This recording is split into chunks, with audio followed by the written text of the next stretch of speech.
Good morning, good afternoon in case you are watching in the afternoon, and good evening if you are just returning from work. You are welcome to Teacher's Daily Devotion, and as I've always said, it is meant for all professionals. Okay, I'm glad to be here again this morning, and I'm really excited to be doing this. Yesterday, I promised that we are going to be looking at trust again, and we're going to be looking at four dimensions of trust.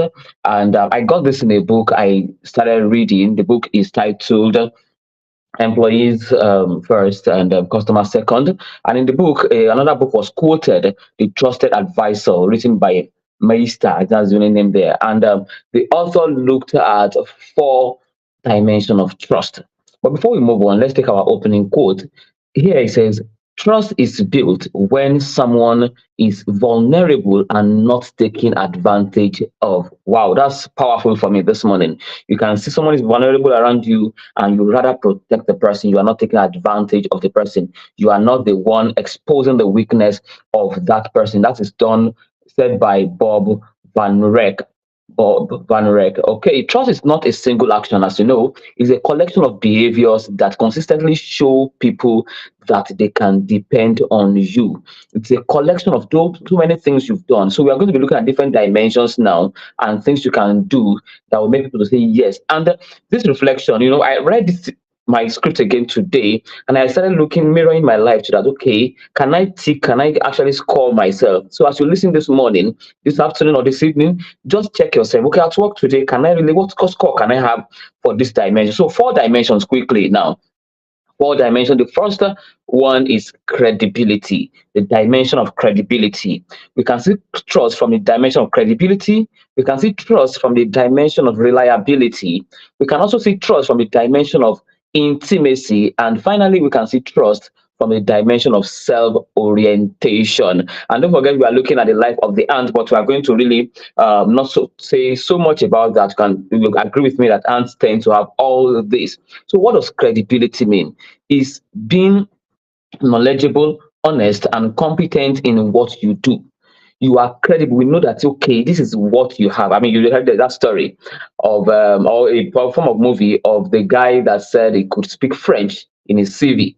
And he got to the office, and then somebody from France came and said, "Oh, we have someone who said he speaks French here," and then they had to bring him. Okay, talk to Mister So So and so, and then it became something else. I mean, you've seen that in some funny videos. That's lack of credibility. They can't trust you.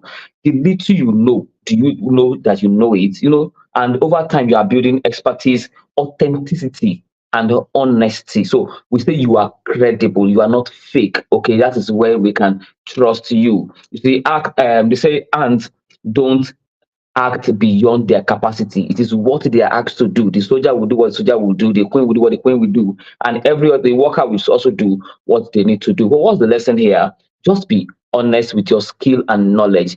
Let us know what you can do. We don't need to overhype you, over rely on you. Oh, I'm already jumping into the next one now. Let your words match your action. That is credibility. When you say you are going to the market, you are going to the market. Don't cut corners. Credibility. You are saying A is A and not B is B. I mean, that some people can be very funny.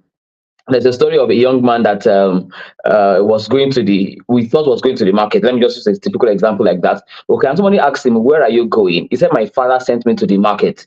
And we all assumed he was actually going to the market. When we now discover he didn't go to the market, he said, "I didn't say I was going to the market. He said, my father sent me to the market." So he used his words to confuse us. Okay, I mean, that is lack of credibility because you are just not straightforward. Quickly. The next stage, the next dimension is reliability. When we can now count on you, we can rest on you, just like the way I'm sitting on this chair now, and I can rely on the chair that I will not fall down. Just like the way I can rely on internet that yes, internet will just do me the right thing that I'm supposed to enjoy this morning. Okay, what is reliability? Is about being consistent and dependable.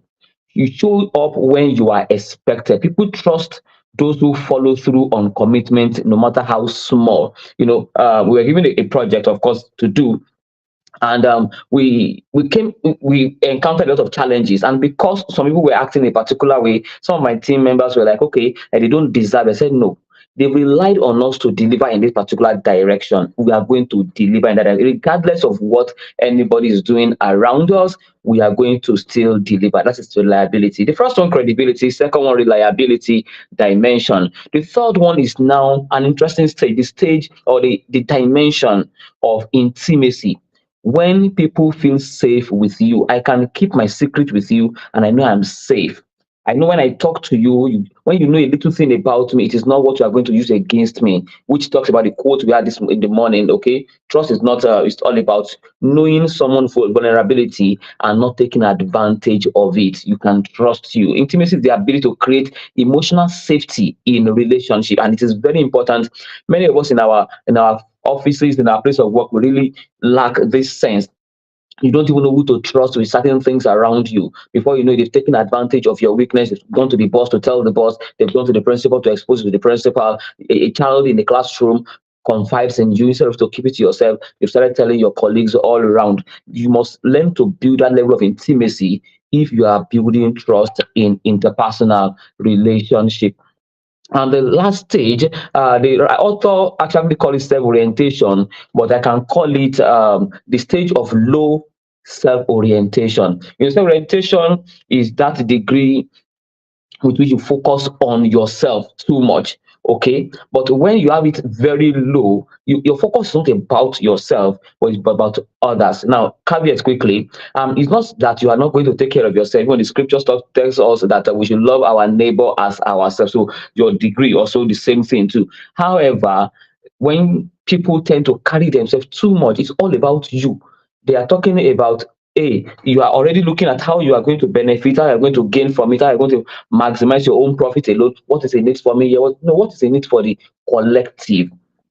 I am because we are. Remember that Ubuntu law. I am because we are. My being is dependent on the collective there. So you strengthen your environment before. So when you are able to express this, let me quote it. People with low orientation prioritize others.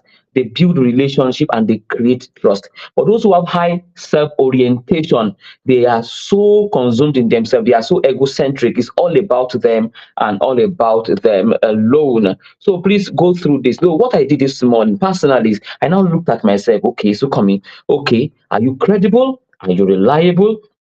Can you build intimacy with someone? You not break it?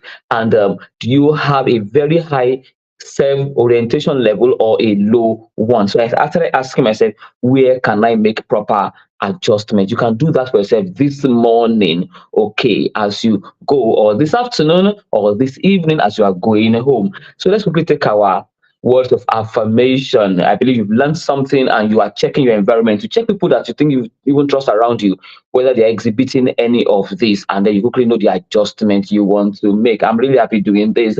Now, say this after me. I am trustworthy because I am credible, because I am reliable, because I am safe, and I am selfless. I do what I say. I show up when needed. I protect the trust of others, and I serve without selfish motives. Like the ant, I thrive because I value the power of trust. I believe you say that and keep on saying that. Don't forget, trust is built over time. Okay, just keep on working on yourself, keep on being credible, keep on being reliable, keep on building trust around intimacy, and keep on reducing your high self orientation. And in no time, people can say, no, we can take you for your word, and our word will be a better place. See, we see again tomorrow when we close on this. Thank you for showing up. Thank you for checking up on me when I even came late yesterday, just like today again, too. Till we see again tomorrow. Thank you for being a teacher. You are highly celebrated.